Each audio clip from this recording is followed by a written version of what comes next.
Astronauts land on Mars hoping to colonize it, but find that this isn't the first time Mars has had people on it. A party is being thrown for astronauts who will be departing on a mission to Mars the next day. There is Nicholas the bad boy who is trying to get laid one last time before leaving. Woody and Blake, the only married couple going on the mission together. Sergei and Renee, the foreign astronauts. And Phil and Luke. They will be going in 2 teams. Luke is waiting on another astronaut named Jim to come to the party. His wife tells him to go talk to his son Bobby before leaving. Luke talks to Bobby, who says that he will miss Luke, and asks who will read to him while Luke is gone. Luke says that he will be reading the same book in space every night that Bobby will read, and in a way they will read the book together. Jim arrives and joins the party, and everyone is happy to see him. After the party, Jim, Woody, and Luke are having a good time when Jim mentions a woman named Maggie, and everyone becomes really sad. A conversation between Jim and Luke reveals that Maggie was Jim's wife, and also an astronaut. Jim and Maggie dreamt of going to Mars and spent all their lives working towards it. However, when the time came, Maggie fell ill, and Jim withdrew from the Mars program to take care of her. Maggie eventually passed away. Luke says that Jim and Maggie deserve to go to Mars more than anyone, and he is upset that they won't get to. Jim says it's okay, but when Luke leaves, it's clear that he is upset as well.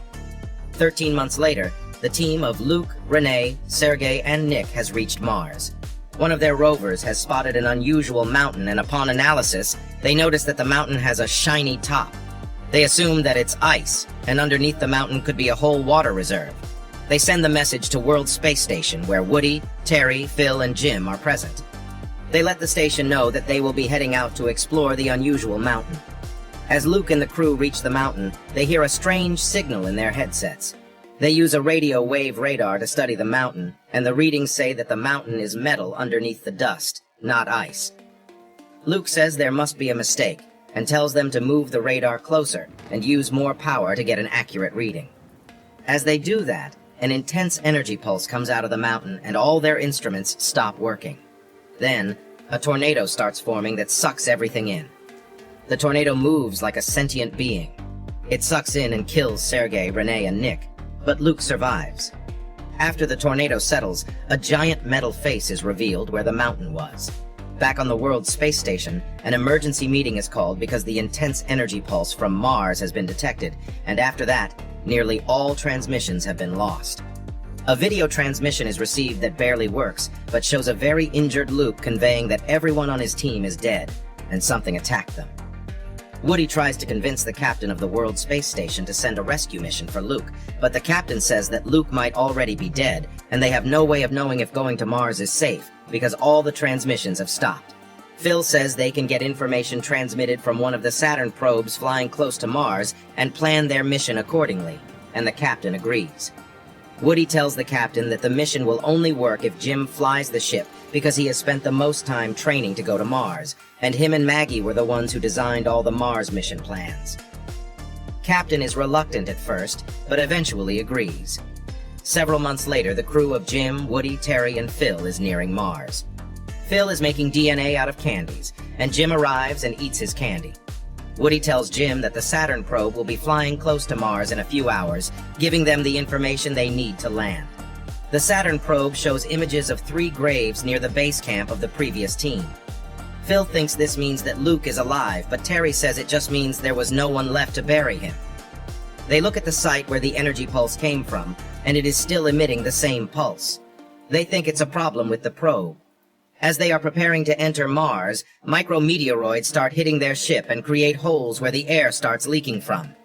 Woody seals up the holes from the inside and the outside with the help of the team, but they are not aware that the meteoroids have also damaged their fuel tanks. As they begin their launch into Mars's atmosphere, fuel leaks out, and when they fire the engine, there is an explosion destroying their ship. They have no choice but to get out into space in just their suits, tethered to each other. They aim for a refueling module in orbit around Mars from the previous missions. It's farther away from them than they calculated, so Woody decides that he will take a grappling gun wire, use all the fuel in his jetpack, and fly full speed at the refueling module, tying the wire to it. This will give the rest of the gang a chance to reach the module safely. He attempts the maneuver and manages to tie the wire but overshoots himself and is left stranded in space with no fuel in his jetpack. Terri is devastated and says they have to rescue Woody, but Jim and Woody both know it's impossible because none of them have enough fuel in their jetpacks. Terri attempts the rescue anyway, but Woody tells her to stop and go back before she runs out of fuel and is stranded too. She attempts to bring Woody back using the grappling gun, but the wire is just a little too short to reach him. Terri says she is going to get closer and try and again. Woody realizes she will kill herself trying to rescue him, so he removes his helmet and sacrifices himself so she stops. Jim, Terri, and Phil manage to land the refueling module on Mars. They reach the base camp of the previous mission. They find most of the equipment damaged but still repairable, which means they can go back home with it. Jim finds that plants are growing in the experimental greenhouse and is shocked by this. Luke appears behind Jim and attacks him. Luke is in very bad shape and thinks Jim is a hallucination, but Jim convinces him this is reality by telling him that he is reading a book that his son Bobby is also reading back on Earth. Luke calms down. He tells them how he survived by growing plants in the greenhouse for a year. He tells them about the incident that killed the rest of the team. Instead of saying he survived, he says he was spared and it was for a reason. He says he was spared to figure out the secret. Jim asks Luke what secret he is talking about, and Luke shows them a picture of the giant metal face. Turns out it is the famous face on Mars, which was previously viewed from satellites, but was assumed to just be a mountain. Luke says that it was placed there by someone for them to see. Jim asks about the signal Luke's team heard when they were close to the face. Luke explains that he has been analyzing the signal for a year, and he's figured out that the pattern of the signal in physical dimensions made the picture of a DNA. He says it's a self-portrait from the beings that placed the face there, a declaration of their identity, a signature. Terri notices that the last pair of chromosomes is missing from the DNA, so it's not human. Later, as they are packing for the journey home, Jim spills some candies, which makes him remember his conversation with Phil. He realizes the DNA picture is not a signature, it's a test. The beings want them to fill in the last pair of chromosomes to prove that they are human. The face attacked Luke's team because the radio waves from their radar were interpreted as the wrong answer to the test. Jim says they need to reconfigure the radio waves from the radar to give the right answer, filling the last 2 chromosomes. The rest of the team are hesitant, but Jim convinces them that if they don't do this, the whole mission would have been for nothing, and everyone who died would have been in vain. To be safe, they send the radar to the face via a rover. They transmit the radio wave bearing the correct answer to the DNA riddle. A white doorway opens up in the face. Jim, Terri, and Luke decide to go to the face, and they tell Phil to fix the return journey module and leave when he's done, whether they are back or not. Jim, Terri, and Luke enter through the doorway of the face, and it closes behind them, breaking radio contact with Phil. They realize the atmosphere inside is breathable air, and they take off their helmet. They enter into a 3D model of the solar system. The solar system shows Mars as a blue and green planet. It's telling a story. People used to live on Mars, but a meteor hit the planet, destroying it. A slender red being appears from behind Luke, Terri, and Jim and continues to show them the story.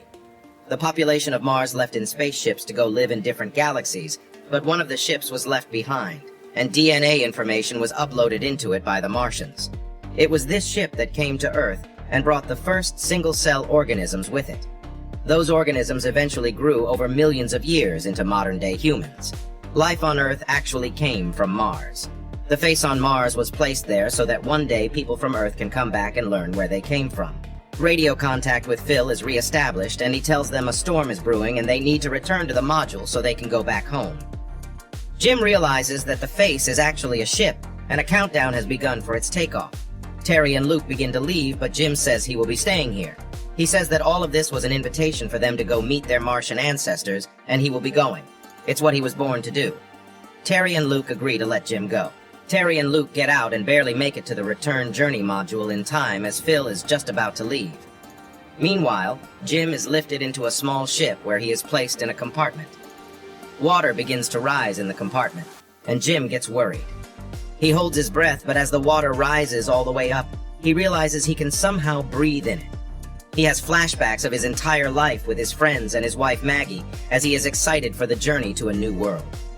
As Terri, Phil, and Luke are leaving the Mars atmosphere in the return journey module, they notice Jim's ship fly by, taking him to another galaxy. Luke looks at the ship leaving into deep space and wishes Jim good luck, knowing that his friend is finally doing what he was destined to do. The end.